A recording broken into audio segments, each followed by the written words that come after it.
Shift focus now to the other breaking news now coming in. The Iranian Foreign Ministry has issued a statement condemning Israel's act of aggression against a number of military sites in Iran as a blatant violation of international law and the United Nations Charter, particularly the principle prohibiting the threat of or the use of force against territorial integrity and national sovereignty of countries. Let me just take you through the detailed statement that has come in. This is the first statement that has been issued by the Iranians, and this is what they say.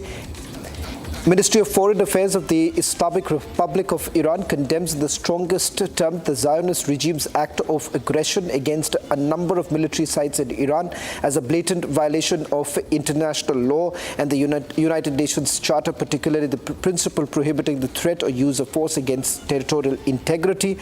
In fact, they also go on to indicate that Iran is going to defend its vital security interests while also being cognizant of its responsibility of regional peace and security. It also goes on to indicate that it emphasizes the individual collective responsibility of all regional countries to safeguard regional peace and stability, and expresses gratitude to all peace-loving countries in the region and beyond who have condemned Israel's aggressive actions and expressed their disgust over the regime's warmongering progress. In fact, these are the statements that have, this is the first statement that has been made by the Iranians. We'll also try and see if we can get a reporter from Tehran on this entire issue. But before that, let me get in a quick update from Republic reporter joining us from Tel Aviv right now, giving us the latest. Nick, with regards to the response that has come in from the Iranians say that their air defense system was active, and that is the reason why they've been able to repel the kind of attack that was carried out by the Israelis. What more details are you picking up in terms of the action that was taken by the Israelis? So according to the Israeli army, actually they destroyed most of the defense systems, the air defense systems of Iran, especially the S-300 and S-400. And that's why now Iran actually doesn't have any air defense, and if it will retaliate and will strike back Israel, the next strike of Israel could be much easier for the Israeli jet, because now they can do almost whatever they want in the sky of Iran. And Iran doesn't have this kind of ability. Mostly they use their ballistic missiles, and they have probably less than 1,000 of them. And Israel showed that it can intercept hundreds of them each time. And now there are also deployed American systems in Israel with American soldiers on the ground, boots on the ground in Israel. And about 100 of those American personnel will help Israel with their American defense system if Iran will strike back against Israel. And Israel also probably destroyed some of secretive places where Iran developed their drones, missiles, and even maybe one of the nuclear facilities. But the Iranian regime will not admit it right now, because they are trying to play down the Israeli attack, and they are trying to show to their people that actually Iran is a strong army, is a strong country, that they can withstand Israeli attacks. And yes. Nick, I'll just also give you the time to perhaps just move around and also give us a sense of what's really happening in Tel Aviv, because the sense that many get right now is with regards to perhaps there could be a retaliation coming in from the Iranians. But before that, let me also take you through some more breaking news now coming in.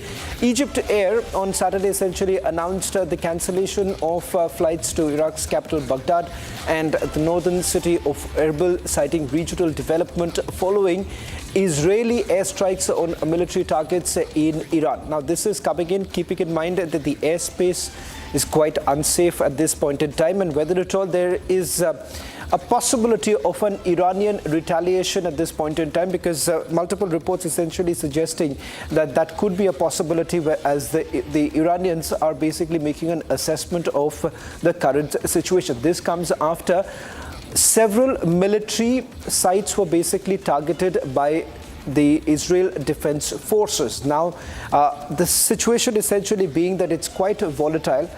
Iranians have just put out a statement a short while back. They have condemned the attacks that have come in.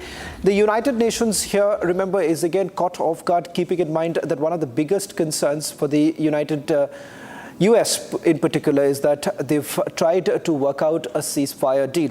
Nick, a few days ago, you've had the Secretary of State, Antony Blinken, in Israel. Many were basically looking forward to a ceasefire. Perhaps that's exactly what the US wants to broker at this point in time.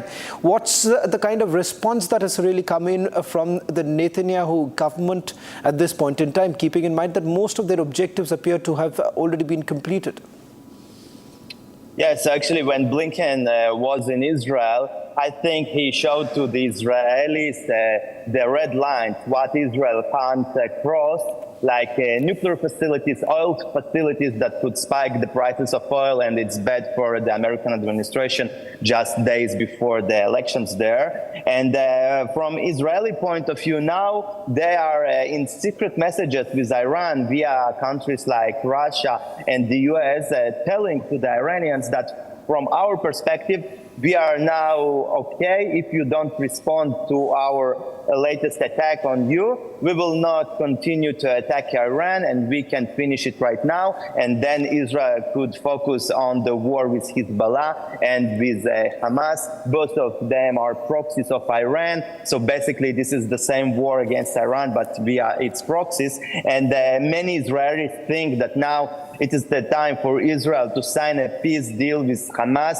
because there are still 101 innocent Israeli women, children, elderly that are at the captivity of Hamas terrorists for more than 1 year in the tunnels in Gaza, without almost air to breathe and without almost no light and food and water. And this is for the Israeli ethos the most important thing right now. And the other important thing also for Israel is to do something with the nuclear threat that is coming from Iran, because Iranian regime, the Islamic revolutionary regime, wants to destroy Israel. This is their rhetoric. And if they will have one day the nuclear bomb, they can drop it at Israel. So that's why Israel has those dilemmas, what to do next. Well, thank you very much, Nick, for joining us on this broadcast, getting us the live update from Israel. In a short while from now, we'll also be going across to our reporters in Tehran, getting us the latest details as to how exactly are the Iranians really responding to it. Now, remember, Israel has essentially confirmed that they had carried out a precise military strike. This was late last night when they targeted most of the military sites. The Iranians have essentially responded by simply saying that most of these targets, the missiles that were launched by Israel, was basically repelled by the air defense system that was activated by the Iranians. Now, there are two sides of the story right now, claims that have been made by Israel and counter claims that have been made by the Iranians. Listen in to what the Israeli Defense Force had to say. I can now confirm that we have concluded the Israeli response to Iran's attack against Israel. We conducted targeted and precise strikes on military targets in Iran, thwarting immediate threats to the state of Israel. The Israel Defense Forces has fulfilled its mission. If the regime in Iran were to make the mistake of beginning a new round of escalation, we will be obligated to respond. Our message is clear. All those who threaten the state of Israel and seek to drag the region into wider escalation will pay a heavy price. We demonstrated today that we have both the capability and the resolve to act decisively, and we are prepared on offense and defense to defend the state of Israel and the people of Israel. All India Muslim Personal Law Board claims that the highest number of the government had the Waqf